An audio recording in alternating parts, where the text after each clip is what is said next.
They're too similar, actually, and I think both fans on both sides will tell you we're too much alike. I did the math on this. Auburn 27 and 35. This is the last 5 years. 27 and 35. Florida 29 and 34.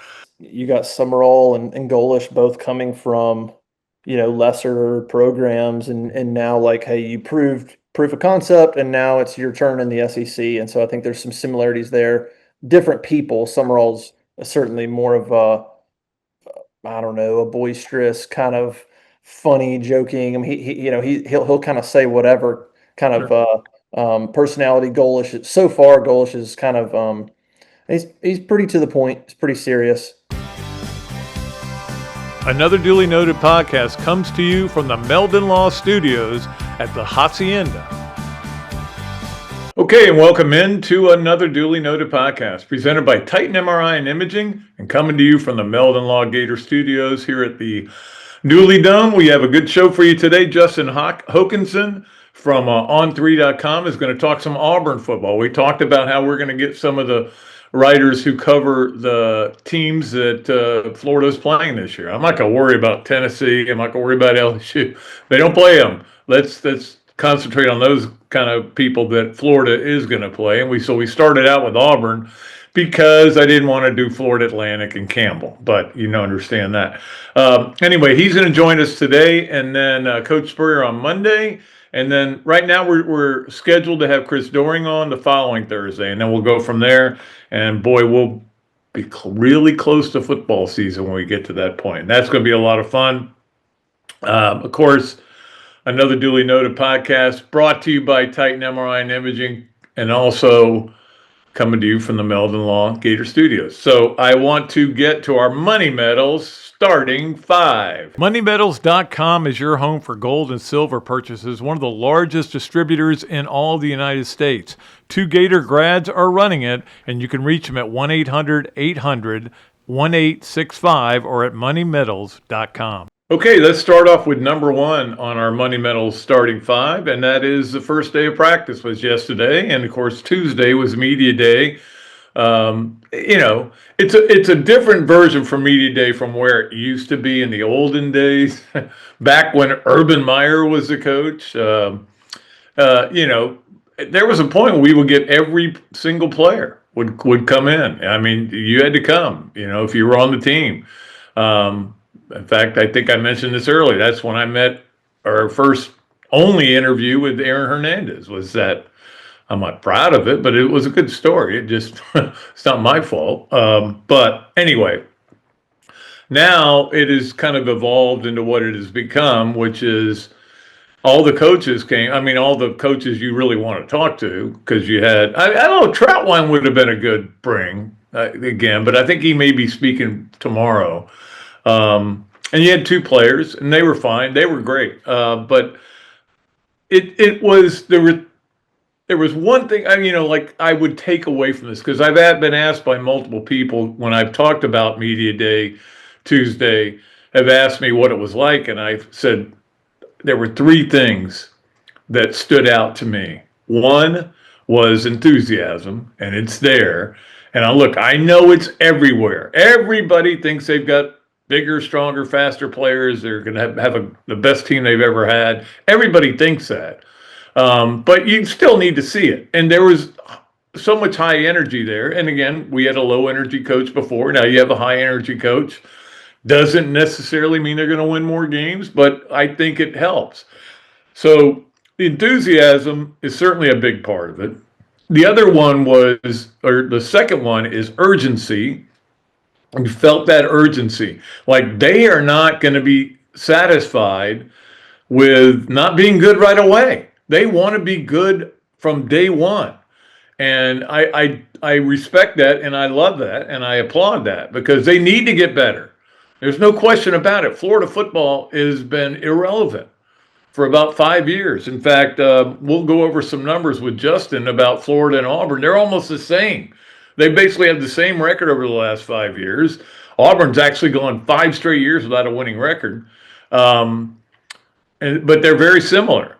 That's why that game, the third week of the season, is going to be real a defining game in a lot of ways, although you never know how things can go from there. But it is an important game. There's no question about it.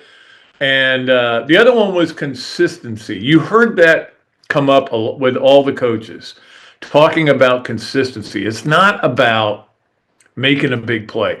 That was one thing that Brad White said that I was like excited about, because he said, you make a good play, you don't need to be celebrating and doing all these things and everything. You need to make another good play after that, because it can be 3rd and 10 and they hit a 15-yard pass. And what are you celebrating then? Nothing, because you haven't done your job.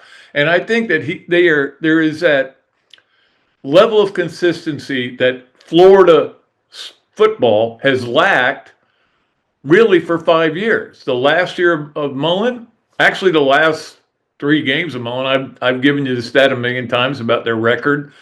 In the last 66 games is what, 29-37? It's terrible. So they're consistently not good, is what they've been. But we've seen flashes of Florida being good. Even on defense, we've seen flashes of it. What we have not seen is it be consistent. And so those are the 3 things that I took out of that. And I went, those are the 3 things I wanted to see. And we've seen those. We also, Rusty Witt was very impressive. He had a lot of info for us and a lot of stats. He's a stat guy. But the big thing is this team has gotten way stronger. The offensive line has done a good job in the weight room. They weren't there before. We all knew that. And I was talking to Chris Harry from, of course, FloridaGators.com, good friend and frequent guest on the show. And he said, the thing I took away from it was that team last year was really out of shape. I go, yes, that's why they scored 44 points in the 4th quarter total for the entire year. They wore out. And this team's not going to wear out. I feel good about that. Look, they're faster, they're stronger. He was giving us all the how fast they got to, so many players that are over 20 miles an hour when they're running. That's what you want. You want guys over 20. Just going through all the players, and it was impressive. So it's like they're ready, and that is the thing. I actually asked Rusty Witt this question because Urban Meyer used to tell me, look, Mickey Marotti is going to hand me a team for the first day of fall practice, and it's got to be ready to go. And that is now. I will say this: they are going to be a little bit different in the way that they go through the season, because they're going to still be lifting and still be working on things, and they're going to be doing it all through the fall. It's not like, okay, you guys have lifted all these weights and yeah, you're done. No, they're going to pound them still and try to get guys stronger during the season. I always talk about how you can't get in shape during the season. They're going to try to get guys in shape during the season, but. It'll be interesting to see how this all goes. I was very impressed with the coaches, and there's no question that they know how to win, and they are going to do everything they can to win.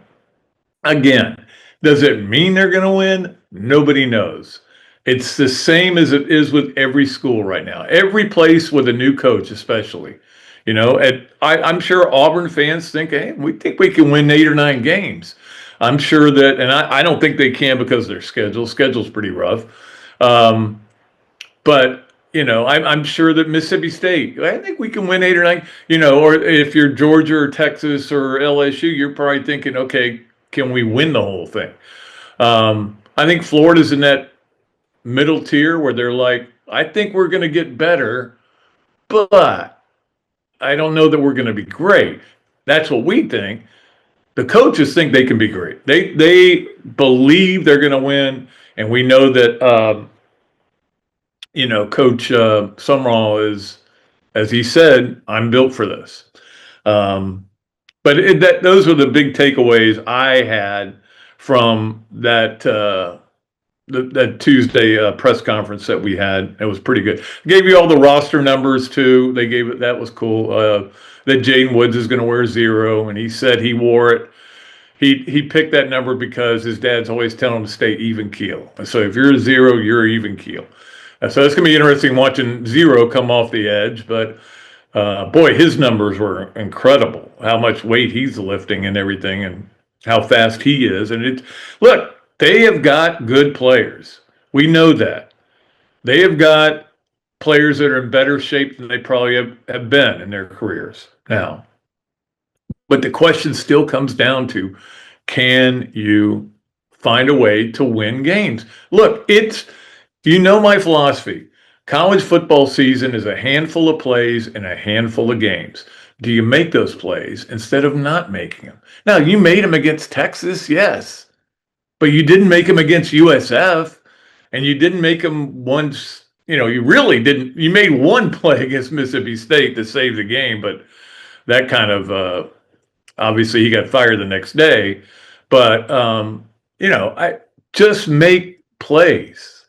That's the bottom line. All right, let's move along to number 2 on our Money Medals starting 5, and that is the coaches poll came out, the first major poll of the year, I guess. And look, I'm a big believer in polls. I think polls are great.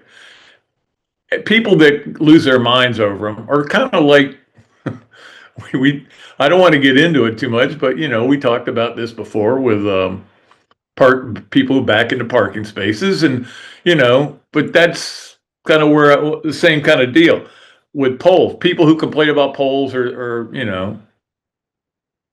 I like polls. I think they're important. I think it's better if number 2 and number 9 are playing in the first game of the year than it is, because whoever loses that game is going to drop way down. So, but the bottom line is it's not about the polls. It's about the selection committee at the end of the year. That's what matters. The polls don't matter. I know people say, well, people, they look at those polls. Yeah, they do. But look, if you cover college football or watch college football or care about college football, you know where teams ranked. You know where your team is ranked, and you know where other teams are ranked. You know where teams are ranked. Now, in a general sense, it may be 13 in one and 15 in another. But anyway, no Florida in the poll. Not surprising. They haven't been worthy of a poll in a long time. But Ohio State number 1. I'm a little surprised with that, but it's fine. Oregon 2. I was a little surprised with that as well. Georgia 3, Texas 4. So, and again, all the people that seem to be voting on everything think Georgia's better than Texas, and I agree with them on that. Now, does Texas have better players? Yes. But Sark still, I think Sark's got to win these kind of, the big games. He's got to get in the playoffs before he can win the playoffs. And then Notre Dame, Indiana, Miami, Texas A&M, Oklahoma, and Ole Miss, the top 10, which means that, at least according to the first preseason poll with the coaches poll, Florida's going to play 4 of the top 10 teams in America this year. And that's where you kind of go, hey, the schedule's a lot easier this year. No, it's not a lot easier. It's really hard. And look, we have no idea what FSU is going to be at the end of the year. No idea. I think they think they're going to be really good. There's a lot of positive buzz over there, but come on, man. I mean, it's 2 straight really bad seasons. So we'll see. I mean, maybe they beat Alabama again in Tuscaloosa, and then you go, Kalen DeBoer may be in trouble, but it'll be interesting. But let's assume FSU will be okay. Not terrible, not great, which seems to be, you talk about a roller coaster, they've been on a real one. But it's going to be a very tough schedule, very tough schedule. Just not as tough maybe as it was last year or the year before. Those are the two of the toughest we've ever seen. But we'll see what happens with that. But anyway, Florida's going to play 4 of the top 10 in the preseason poll. Who knows where they'll be when they play them? And I'm guessing Georgia and Texas and probably Oklahoma. There's a lot of people. There are a lot of people, I should say, who are really into Oklahoma right now. And I kind of wish I hadn't picked Florida to beat Oklahoma, because I've got Florida at 8-4, and that includes a home win against Oklahoma. I don't know. We'll see. We'll see. Because Mateer looks like he's ready to have a big year. But I mean, and they've got good receivers and everything. Anyway, I'm getting way ahead of myself here on that. But I'm looking forward to watching all these games. It's going to be a lot of fun. This football season is going to be interesting. There is no doubt about it. It is going to be interesting, especially for Florida. Florida fans are going to be fired up, and I hope they don't get let down. That's the key. All right, let's move to number 3 on our Money Mental starting 5, which was a little bit of stuff that came out over this week. That I wanted to mention. We know the date that Urban is going to be inducted into the Ring of Honor, and that is November 7th. That's the Oklahoma game that I was just mentioning, which will add a little juice to that, I think. Hopefully people don't boo Urban.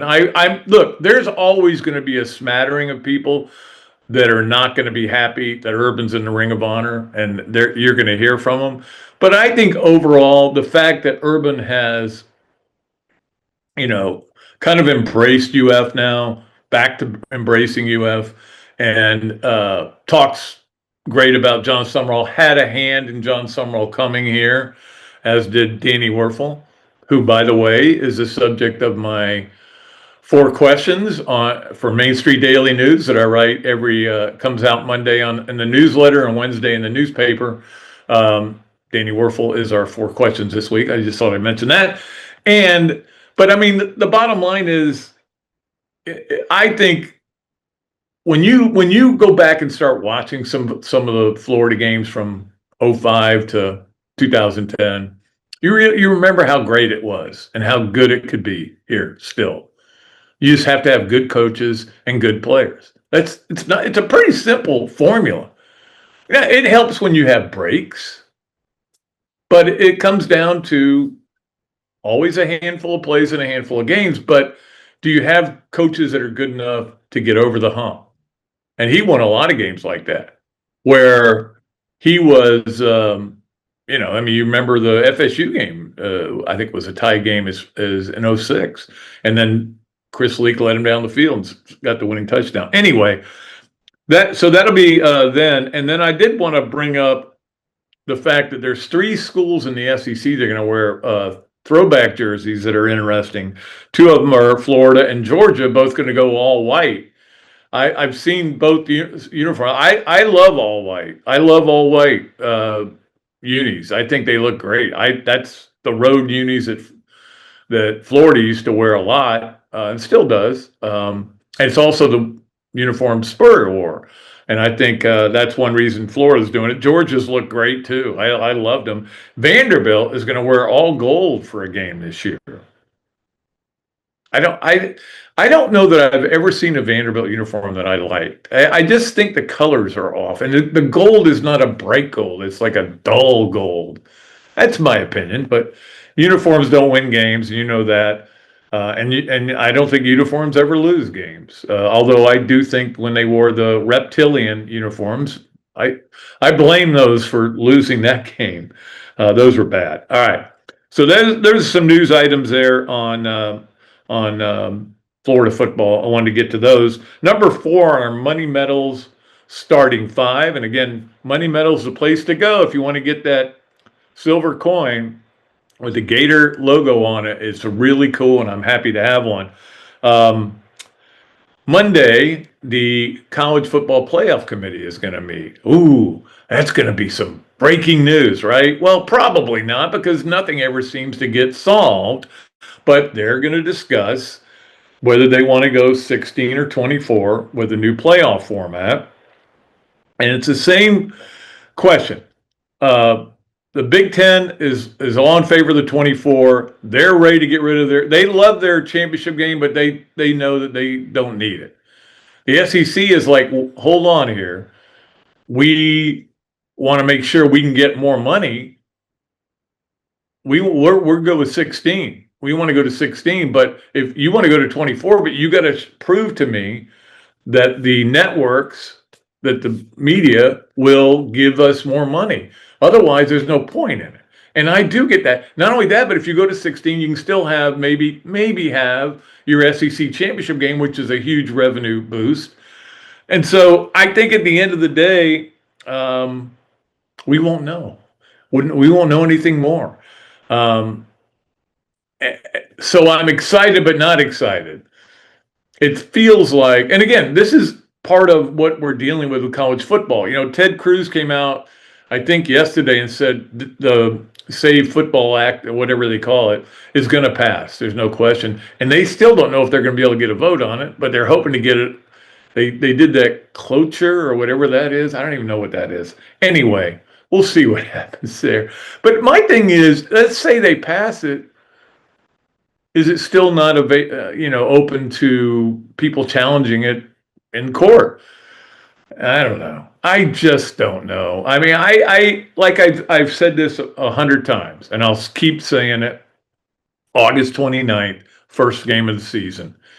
Then we can just say, let's forget all this other crap, okay? Because we know what the playoff format is. We know what you got to do to get in the playoff, pretty much. I'm ready to be done with all this talk, but we still need to bring it up. And let's finally go to number 5 on our Money Metal starting 5. And I had a great meeting. I had 2 meetings yesterday, and we'll get to the other one in a little bit, with my friend Steve Wendig from Boss Heart Realty. And we decided that we are going to go with, we're going to change things up, and we're going to now have our women's calendar for sports, and that is going to be to give you the games and let you know when they are, just so you can, because Steve and Christine are, I mean, they're big softball mainly, but they are big believers in women's sports. So we're going to give you that calendar every Monday usually, but we're doing it again today, just to let you know. We had a good time sitting there, had a couple beers and watching the Dodgers lose. That was always fun. So all we have right now this week is Saturday. Soccer is playing another exhibition game. They played Miami yesterday. It was unscored, is what they said. But Florida had a player scored a goal, so I guess it was 1-something. I don't know why they can't give scores out on exhibition games. It's supposed to be these secret. Remember the basketball, they do it every year, and we can't tell you who won the game, but it eventually gets out. It's just stupid. But anyway, soccer is playing at 4:00 against FIU at the Diz on Saturday. So if you want to go out and check out soccer, you got an opportunity to do that. And then they start the season the following week, and I think it's on ESPN Plus. I think they go to UCF. But and next week, volleyball will start with their, and we'll give you the times and everything on that. But next week, I think it's next weekend, they start with their exhibition season. I think the first one is, it's old players versus this team, former players anyway. But anyway, that's going to be the calendar. The calendar will obviously beef up as we go along into this fall, and I'm looking forward to it. I'm looking forward for both soccer and volleyball to get better too. All right. That is our Steve and Christine Wendig present our women's sports calendar. That is going to do it for our first segment on our Money Metal starting 5. We'll take a break. When we come back, Justin Hokanson from On3.com. We're going to talk some Auburn football with him and talk about that Florida-Auburn game. And are they excited on the Plains for that game? All that and more coming up here on another duly noted podcast presented by Titan MRI and Imaging, coming to you from the Meldon Law Gator Studios. Give me 60 seconds and I'll show you why you should be buying silver and how to get started. Recent price spikes in groceries, healthcare, gasoline, steel, and lumber tell the story of inflation, as do raging bull markets in equities and housing. As the reality of all this inflation sinks in, investors will be acting quickly to diversify and protect themselves, their families, and their assets. That's why we're offering our Silver Starter Kit to help you get started in holding tangible wealth. This mix of our most recommended forms of silver includes 9 silver coins, totaling 4 troy ounces of fine silver. These pure silver coins have a low bid-ask spread, the difference between the price you pay to buy and the price you receive to sell. Low transaction costs are one reason Investopedia calls Money Metals the best dealer in America. Don't waste any more time. Start protecting your savings today with physical precious metals at moneymetals.com/go. Meldon Law has been serving personal injury victims since 1971. In those days, Jeffrey Meldon's presence as an attorney in the music scene dubbed him with the nickname the Hippie Attorney. And although times have changed, two things haven't: our commitment to bettering our community by helping the injured, Albert, are you ready to go to the game? and our love for the Florida Gators. If you bleed orange and blue, Meldon Law is the firm for you.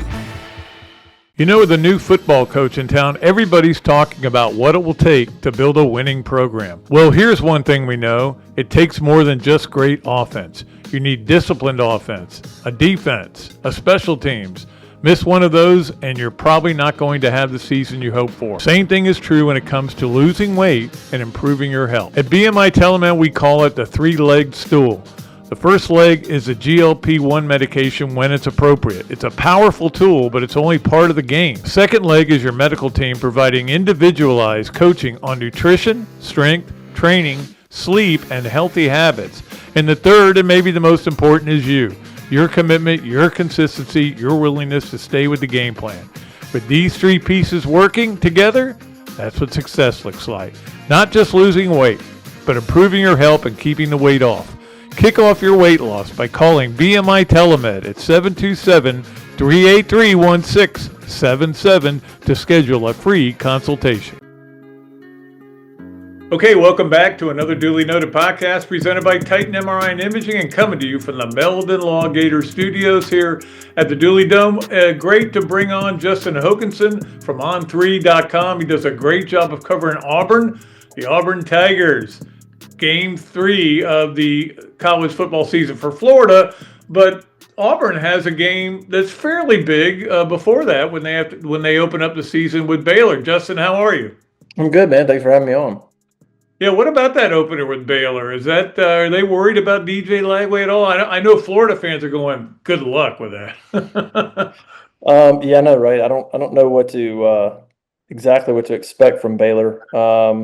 I mean, Auburn went to Baylor last year and won. And I mean, Baylor had a good quarterback last year. And Sawyer Robertson was good. So you'd like to think that the quarterback shouldn't make the difference. If that Auburn team can go there and win with a good quarterback, even if Lagway's good, that Baylor had some other issues outside of quarterback. But I don't know. I mean, I don't think that's a game Auburn should lose. Certainly, you can't beat them in Waco last year and then come play. And granted, it's in Atlanta. It's not Jordan-Hare Stadium, but you're still going to have 45,000 Auburn fans, 50,000 Auburn fans, and maybe 10,000 Baylor fans. I mean, it's going to feel like a home game outside of just being in Jordan-Hare, but it's going to feel like a home game in terms of fans and stuff. So you'd like to think that's a game that you can go in there and take care of business. I think the big thing for Auburn in that one is certainly game one to have a decent opponent. Like, I don't know how good Baylor is going to be, but it's more than a cupcake.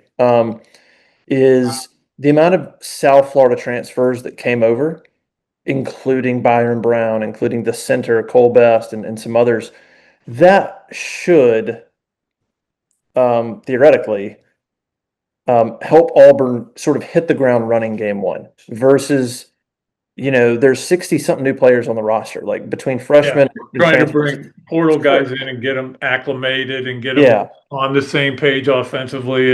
It's a lot of new players, but I think the South Florida guys, there's double-digit guys that came over, including some guys at important positions on offense. I think that should help them sort of not be such a work in progress offensively right off the bat. I think those guys should have a little bit of continuity. The OC, everybody staff wise comes over. So you'd like to think that they can play pretty well in game one and it not be kind of a mess of like new players, game one, new coach. We don't know exactly how it's going to look like. Durkin comes back and a lot of those defensive guys comes back. So there's a chance that it looks somewhat efficient in week one. It's funny. Who'd have thought that as I'm sitting there in the press box watching the South Florida game, that I'm watching the Auburn and the Baylor quarterbacks who are going to play the next year against each other. But obviously, Byron Brown was really good in that game. He was good all season, and I would think that everybody's excited about him in Auburn. Yeah, I mean um he has to be the difference maker. He has to be the difference maker. You toss in his production from last year, which is phenomenal. 3,000 yards plus passing, 1,000 yards rushing. There's only like 11 quarterbacks that have ever done that. So you talk about his production. Everything we hear from players and coaches from the second they got here was the type of leader he is, the charisma that he has, and being around him, I can see it. He's a pretty positive guy, outspoken, jumping around. He's definitely a guy that I think players will follow. So he's got great leadership qualities, and then you talk about just the time in that offense and understanding what to do. He's the guy. I mean, the only question mark is just, and I think the only question mark is transitioning to the SEC. If it wasn't for that component, I sort of think we'll see how it plays out. There's a real potential that we're underrating Byron Brown in the entire conversation in the SEC. Because if you took a guy that looked like that, I mean, for anyone that's not seen him, he's 6'4", he's 230, he's a load running the football. His production's through the roof. And so you're thinking, why is he not maybe getting even more press in terms of this dude's going to do some special things? I mean, he's got kind of the way people look at Lenore Sellers or whatever, just he's got traits that you can't coach. But I think it's just the question of, okay, what's it look like in the SEC? Like, he's not a super polished passer. He gets the job done, but it doesn't always. He's got kind of a weird motion. So I think people are just sort of looking at him like, all right, I see all the reasons that I should be optimistic. But what does it look like in the SEC? How does his running ability look in the SEC? Can he throw the ball and get the ball on time against SEC corners versus American Conference corners and stuff like that? So that's probably the only question mark. But yeah, he's got to be the guy when you bring him in. And listen, he's getting paid a good bit, well over $3 million. So you have to live up to that. He has to be the difference in winning football games.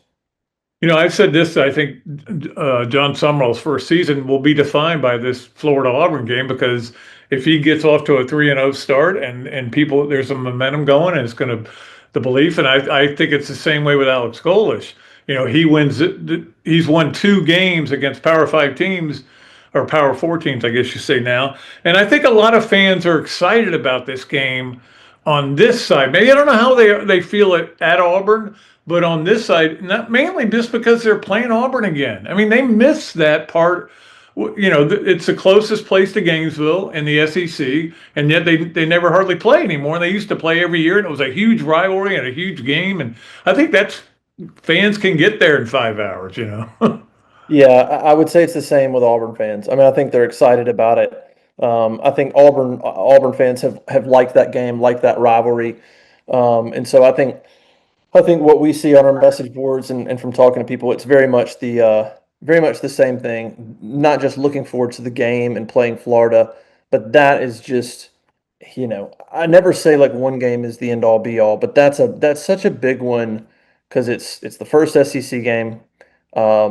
There's the Summerall dynamic for Auburn. It's just sort of the outside thing of the fact that Auburn was way down the road with John Summerall in that coaching search.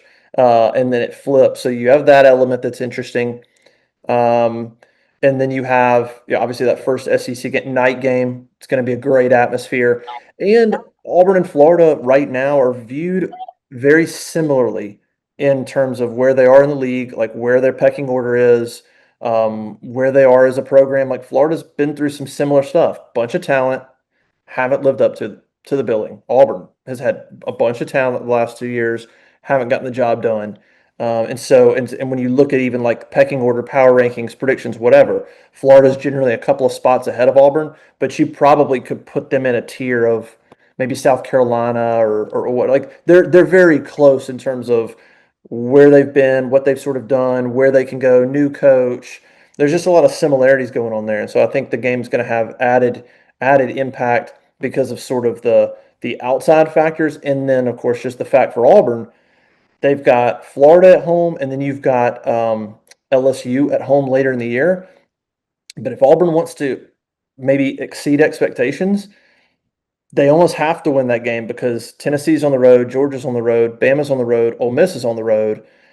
And so then you're looking at, they have got Mississippi State on the road, Vanderbilt at home, which are games you definitely have to win. But like for Auburn, Florida and LSU at home are your two good opportunities to beat a good team at home. And you don't beat Florida, you almost have to beat LSU at home, or you're looking on, well, you got to go on the road and upset somebody if you want to potentially exceed expectations. So for Auburn, it's just a game where if you want to try to get to 7 or beyond, you have to win that game.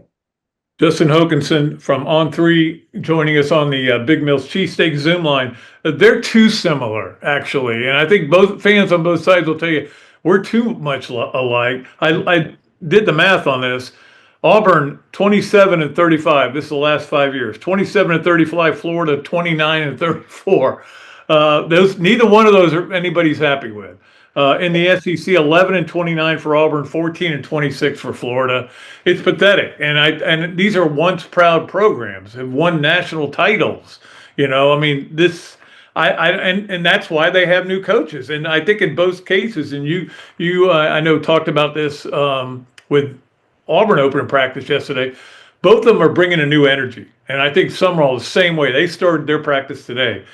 Different kind of energy, the energy that was really needed. Yeah, and they're obviously you got Summerall and Golish both coming from lesser programs, and now like, hey, you proved proof of concept, and now it's your turn in the SEC, and so I think there's some similarities there. Different people. Summerall's certainly more of I don't know, a boisterous kind of funny, joking. I mean, he'll kind of say whatever kind of personality. Golish is kind of he's pretty to the point. He's pretty serious when we talk to him. So, but yeah, I think they both have a lot to prove in that regard as well. So it's going to be it'll be a really fun game in primetime ESPN. And so. And then you got Eric Singleton down there. That'll be kind of an interesting little storyline. He only spent a year at Auburn, but you got him down there as well. But yeah, you're right about the SEC, the overall records. I mean, you saw it. I mean, just and tons of talent, right? Like Napier recruited. Oh yeah. I mean, Auburn had plenty of talent. Like, I mean, Auburn lost a ton of guys in the portal this past offseason that are playing at Texas or Florida or Georgia or Missouri, and the list goes on. I mean, there's some players that are good players that found good homes. Yeah, it is interesting because I almost look at it as a play-in game. Like Florida and Auburn have been so bad together, but so it's almost like a play-in game to become relevant again. But who knows? Like you said, things can change. I want to ask you about Chaz Nimrod. I know everybody's been raving about him. Of course, did he miss all of last year with the injury? He played 7 games. 7 games, okay. Yeah. I don't remember him very much, but I remember every once in a while I go, hey, Nimrod caught a ball. Yep. He's a really good player. He's the guy that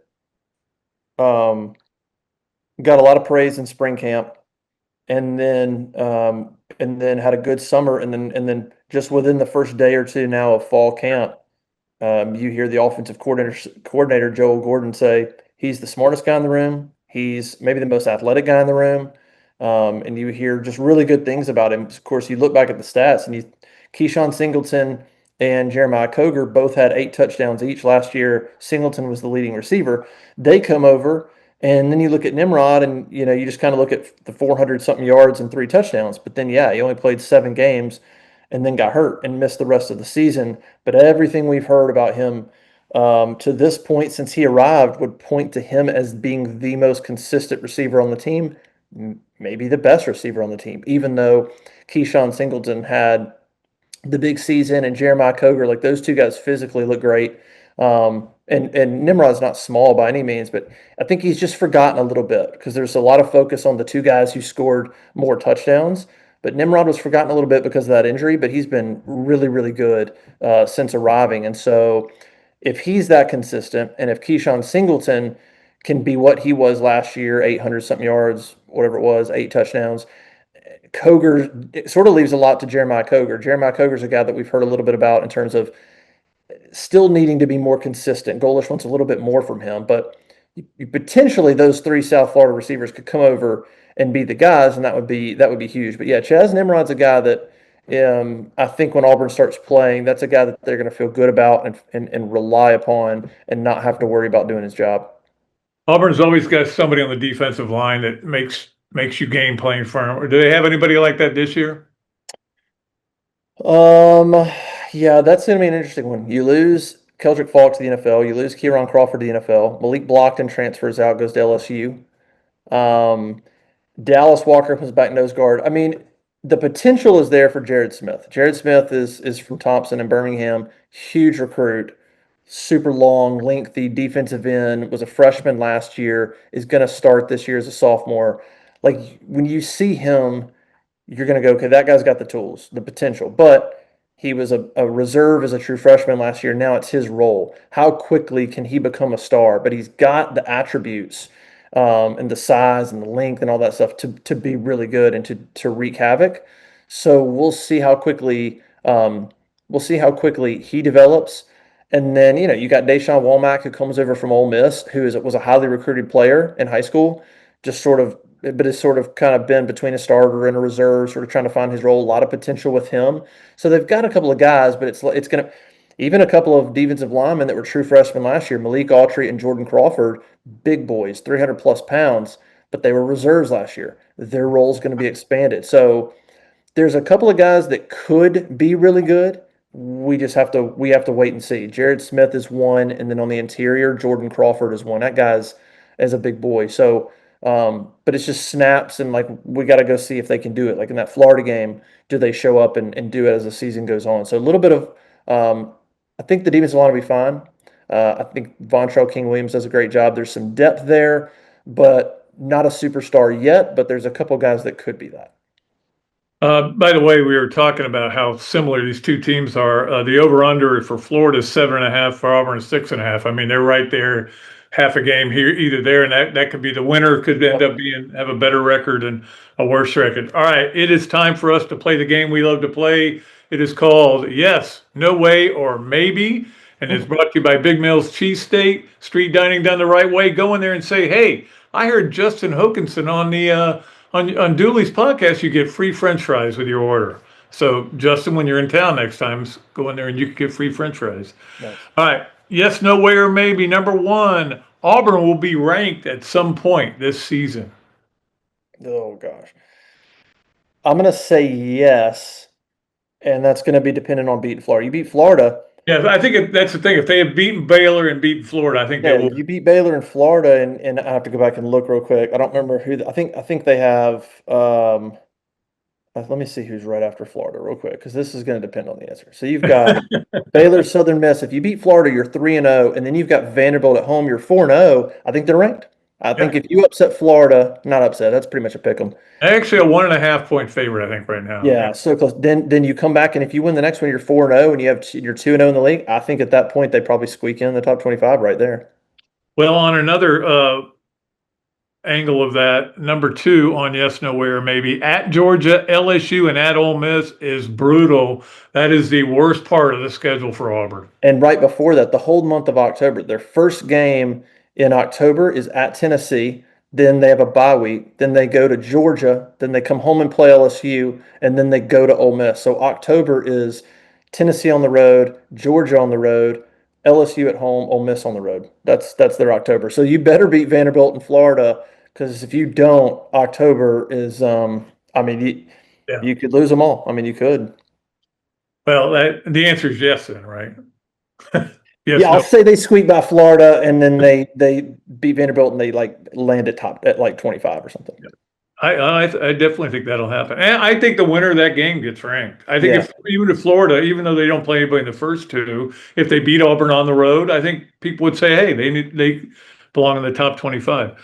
Okay, number three on yes, no, where, maybe with Justin Hokanson. It's okay for an Auburn fan to wear a Dreamland T-shirt. I don't see it much. I'll say no. I was just wondering if because everybody loves Dreamland, right? Yeah, But yeah. you know, they haven't put one in Auburn, Alabama yet, have they? No, Birmingham and Tuscaloosa. It's good, but no, not one down here. Do you ever run into Joan Alexander or Buddy Alexander? No, Buddy is a good friend, but he's been gone from Gainesville for a while. Lives over there in Auburn. But hey, appreciate you being on and talking some Auburn football with us. I know everybody's already excited about that game. Again, Florida opens up with Florida Atlantic and Campbell, so the Fighting Campbells are coming in here. But that's one reason Florida fans are looking forward to it more than anything. But I think, like you said, Auburn fans are as well. We'll be back with more of another Dooley Noted podcast presented by Titan MRI and Imaging from the Meldon Law Gator Studios right after this break. Titan MRI, North Central Florida's premier independent diagnostic testing MRI facility. At Titan MRI, we're focused on you, the patient, having a great customer experience. Our MRI equipment is modern and 75% quieter than any unit in its class. And our MRI unit has one of the largest openings of any of the newer high-strength MRI units, which allows comfortable scanning for potential claustrophobic and larger patients. At Titan MRI, we look forward to serving you. Adams Rib Company has been a staple of Gainesville for more than a decade and a staple of the Dooley house ever since Kelsey's teeth came in. The first time I walked into Adams, I told my daughter that the green beans are always a test of a great barbecue restaurant, and they were perfect. You know about the ribs that melt in your mouth, and my favorite, the turkey plate. But be sure to go in on Fridays for Nana's Fish Nuggets. They will melt in your mouth. Adams Rib Co., a Gainesville great. Okay, welcome back to another Dooley Noted podcast presented by Titan MRI and Imaging and coming to you from the Meldon Law Gator Studios. Appreciate Justin for coming on.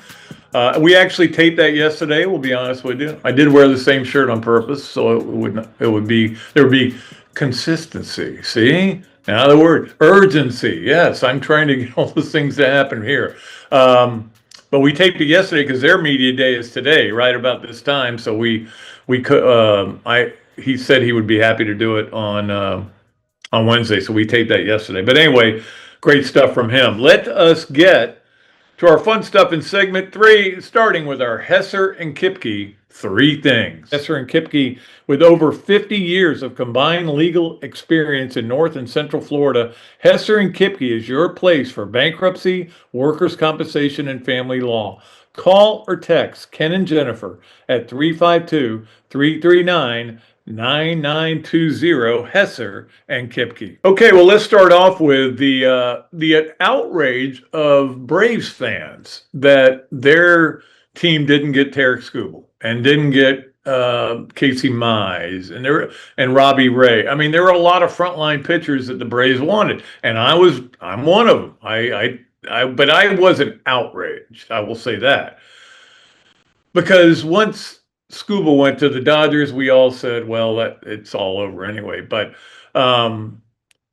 it's not like they're not playing good baseball and finding ways to win games. I'm just amazed at people just jumping down the throat of the GM, Alex Anthopoulos, who's been very good at his job, and trust him a little bit.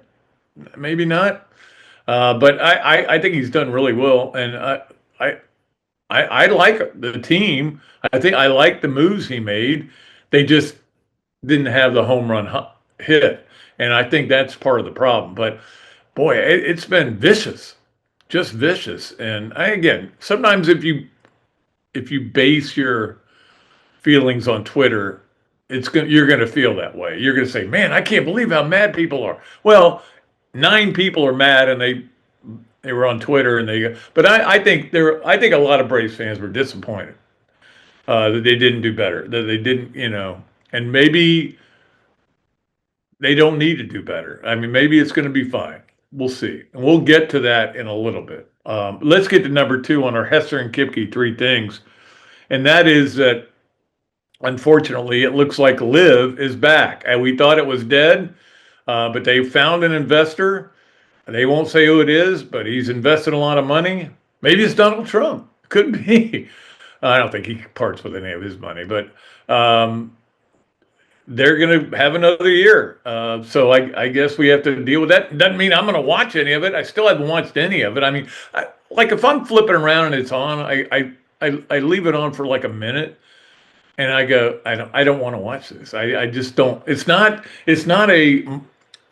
me being the moral police. It is more me not wanting to watch the way they have it formatted. I don't like the way they play it. I'd rather watch PGA golf, and I watch a lot of. I'll be watching the tournament this weekend, the Wyndham. I'll be, but that's important. This is where we have people trying to fight to get into the FedEx Cup. That's big. It's not we're trying to win the team championship for the whatever teams they have. Anyway, it's not going to win me over, but I was hoping it would go away completely, but now it's not, and it is what it is. But it'll be back. It looks like they say they got a lot of investors interested, so. I don't know why you would want to invest in that. I really don't. And I'm not saying this from again, I'm not being the moral police. That ship has sailed. Saudi Arabia is out of this thing. But I just am surprised that people would think this is a good product. I just don't think it is myself. But that's me. I'm weird. All right, let's get to number 3 on our Hesser and Kipke 3 things, and that is Indiana dumping Notre Dame and Notre Dame then picking up USC. I think NBC had a lot to do with that, and they probably went to them and said, hey, Indiana don't want to play you. You better play somebody good because we got this great TV deal for you, and we're giving you a lot of money, and you're playing Stanford every week or whatever, Army and Navy. Not bad games, but the bottom line is you got to play some marquee games. I don't know that to be true, but I suspect it's true.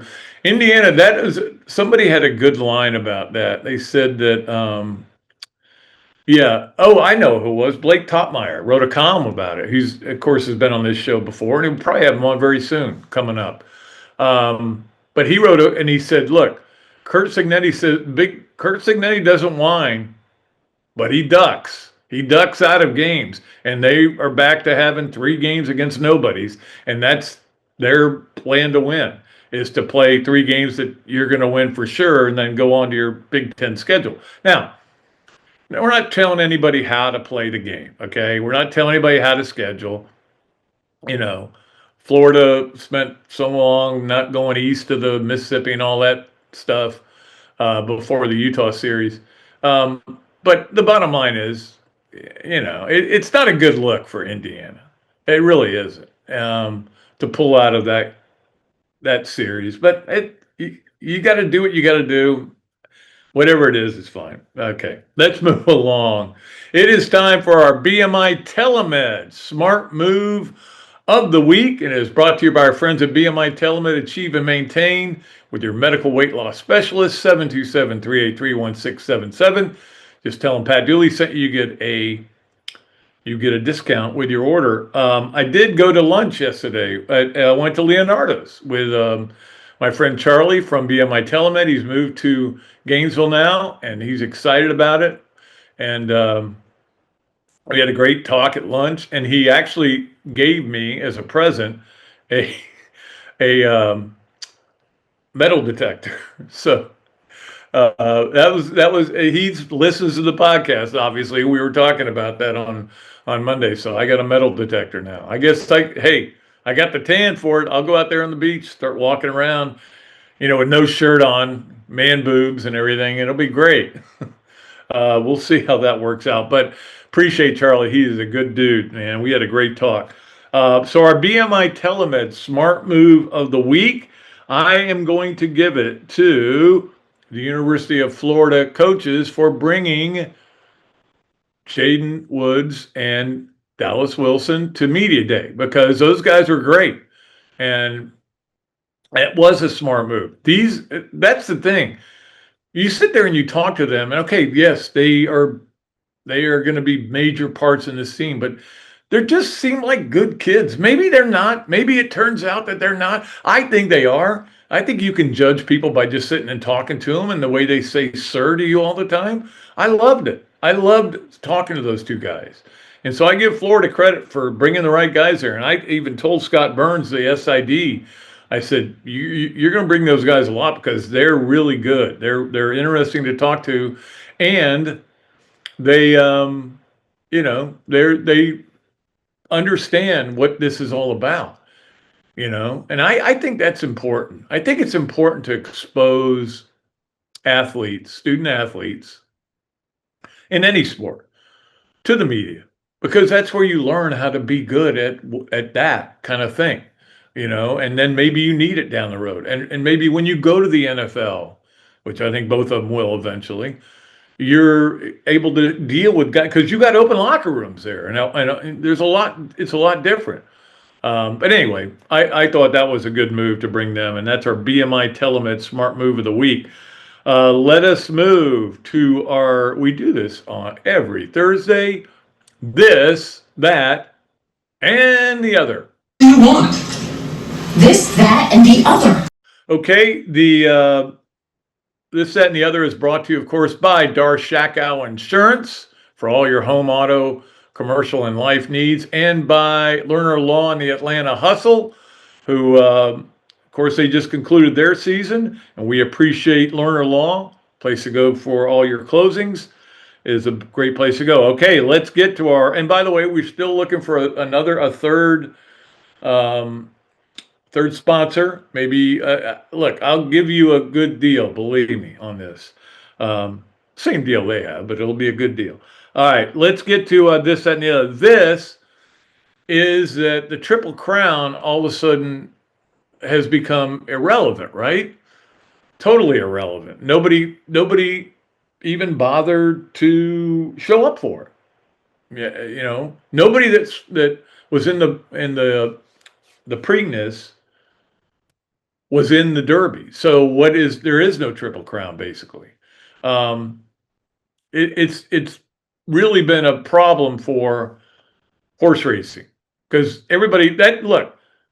some people are really into horse racing, including our good friend Joe Calorio, who's done a great job with it, and his wife, Michelle.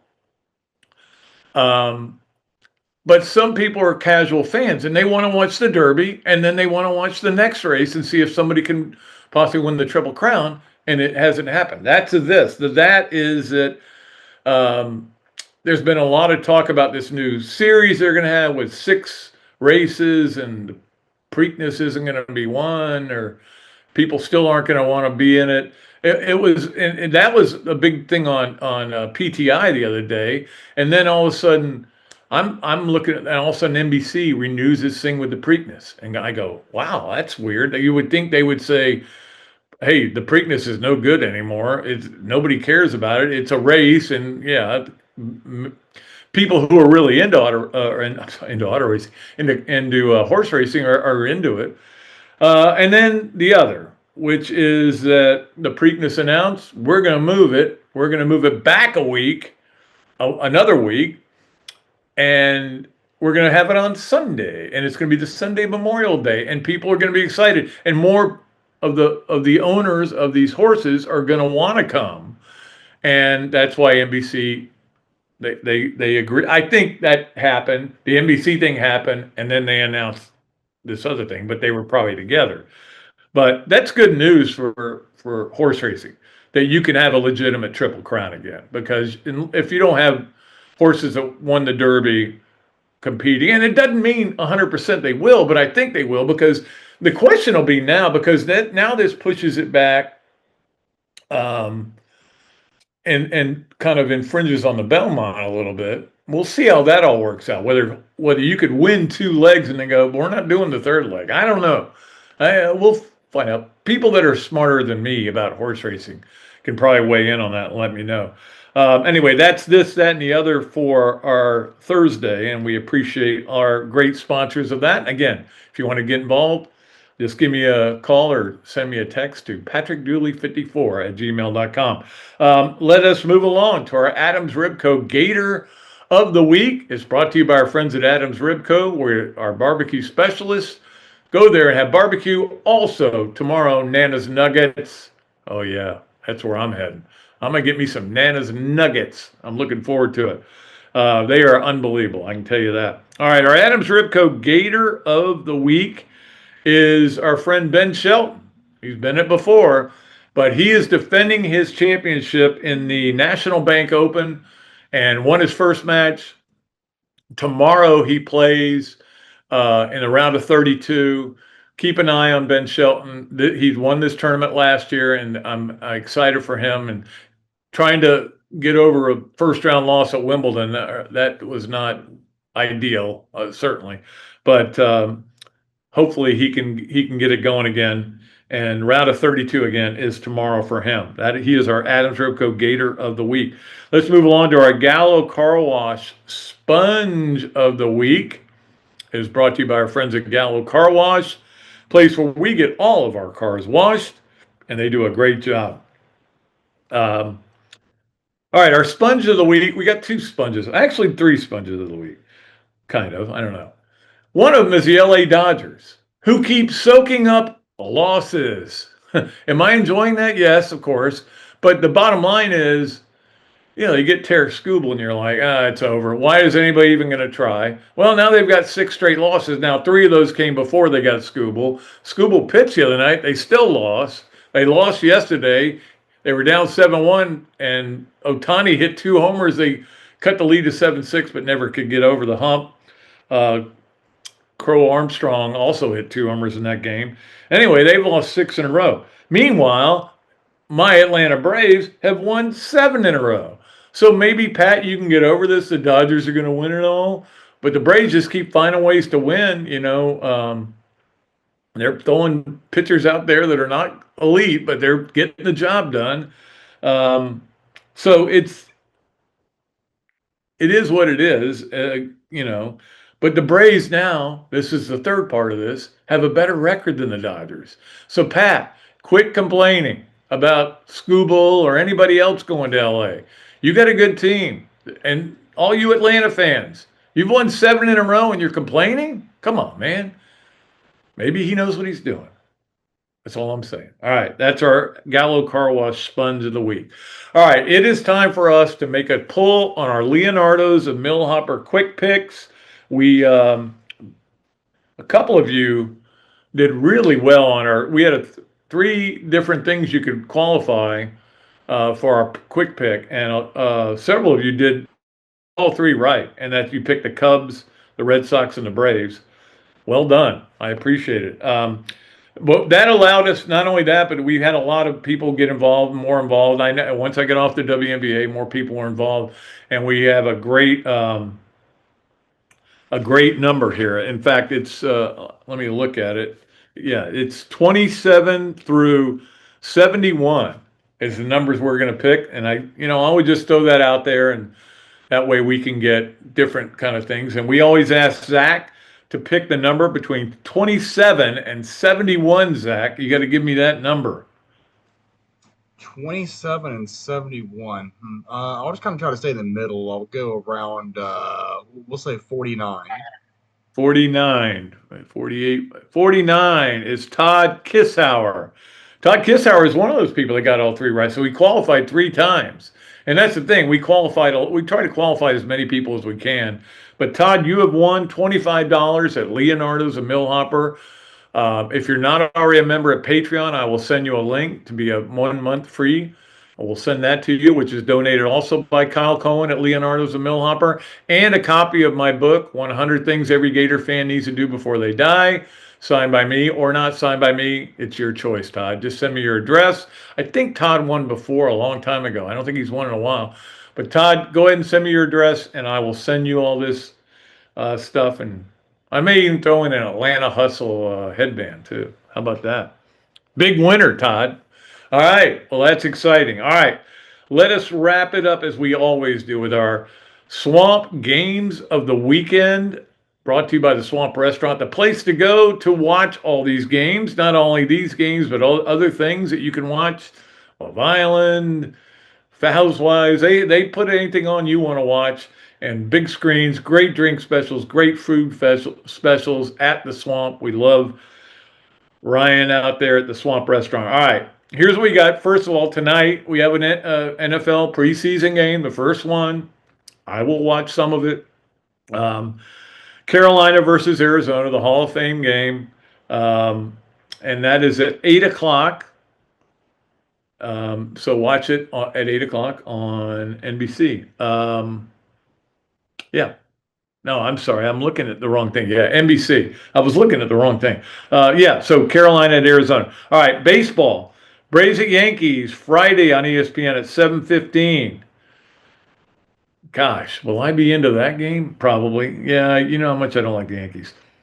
Saturday, A's at Red Sox, 4:10 on FS1 is the game I'll pay attention to. And then Sunday, Houston at San Diego on NBC. That's the Monday night or Sunday night game at 8:20. That'll be the game there. The Wyndham, if you want to watch the golf tournament. And again, we're going to pay attention because Ricky Castillo is he's 65th, I think, 66, somewhere in there. Top 70 make the FedEx Cup. We want him to make it. I don't think Billy Horschel's got a chance, but you never know. He can do something special. But that is going to be on the Golf Channel Thursday and Friday from 3 to 6. And then on Saturday and Sunday, it's on the Golf Channel from 1 to 3, and then CBS from 3 to 6. So I'm all in on that. On the Wyndham Classic, it'll be and of course, that is the last tournament before the FedEx Cup starts. So that'll give us something to watch, certainly. WNBA Saturday, if you want to watch the Indiana Fever, here's your chance at Chicago, 3:30 on ABC. And then Sunday, Vegas at New York at 12:30 on ABC. So those are a couple of the games. There's a lot of games, WNBA games on, a lot of baseball games on. We just give you the highlights of it. We're closing in on the time when we're going to be able to start talking about what football games are on, and I can't wait. I can't wait. I think you know how I feel about it. I've let everybody know that. Here on another Dooley Noted podcast, presented by Titan MRI and Imaging and coming to you from the Meldon Law Gator Studios. I am Pat Dooley. He is Zach Rothrock, who does an incredible job putting up with me. Want to thank all of our great advertisers, sponsors, whatever you want to call them. They're great people. Like I said, I had lunch with one and drinks with another yesterday, and I love doing that. I love seeing our guys out there who have helped us so much and stayed with us. And now we're getting ready for football season. Hope we can add a couple more. We look forward to that. All right. That's going to do it for the show. I am Pat Dooley. I am deep. I am way back. And I am out of here.